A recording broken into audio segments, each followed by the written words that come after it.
Hi everybody, today we will talk about how to fix or how to solve the problem of Magicplan.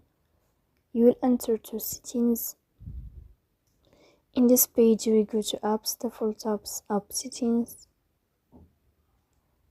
On above you will search about Magicplan and you will click here.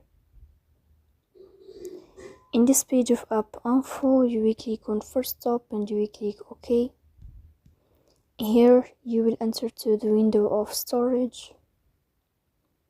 Then we click on clear cache. But pay attention, don't click clear data because that can delete your account. Here you will go to Play Store. You will search about the application of Magicplan. Here you can uninstall your app and you can install it again, so please don't forget to support us by like and subscribe. See you next time and thank you for your watching.